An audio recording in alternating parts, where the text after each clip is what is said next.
So, Mr. Chair, hindi kasama sa plano yung pagbaba ng presyo ng bigas by 2028? Mr. Chair, to be honest, we never discuss about those things that you're asking, Mr. Chair, with the President.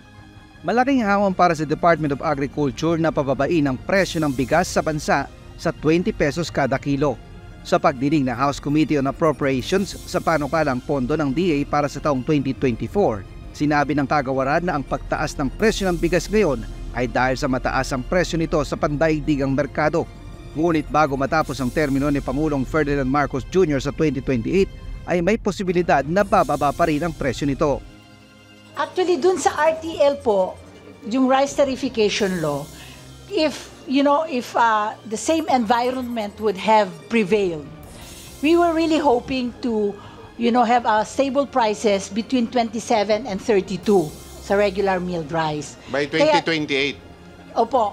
Sa ngayon ay nasa 50 pesos o higit pa ang pinakamurang bigas sa ilang pangunahing palengke sa Metro Manila gaya sa Mega Q-Mart sa Quezon City. Ayon kay Leonardo Montemayor, chairman ng Federation of Free Farmers, hindi na sila magugulat kung pumalo pa sa mahigit 60 pesos ang kada kilo ng bigas. Pero ayon sa DA, kapag dumami na ang mga umaaning magsasaka sa bansa, ay may nakikita rin silang pagbaba ng presyo. We expect, Mr. Chair, that by harvest time, if it will stabilize at 45 to 46, that will be good for our farmers. Ayon naman sa National Food Authority, hindi sila mag-aangkat ng bigas. Ang pagpunta ng administrador nito sa India ay para tingnan kung maaaring buksan ang negosasyon sa importasyon, pero pribadong sektor ang gagawa nito.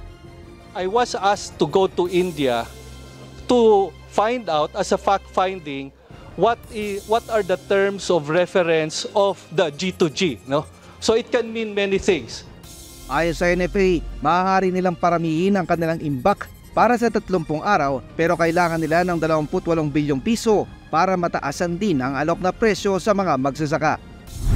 Sa ngayon, yung panukalang pondo ang Department of Agriculture na 167.5 billion pesos para sa taong 2024. Isa ang kagawaran sa may pinakamataas na pondo sa mga ahensya ng gobyerno. Layo nito na mapataas ang lokal na produksyon sa abot kaya ng publiko.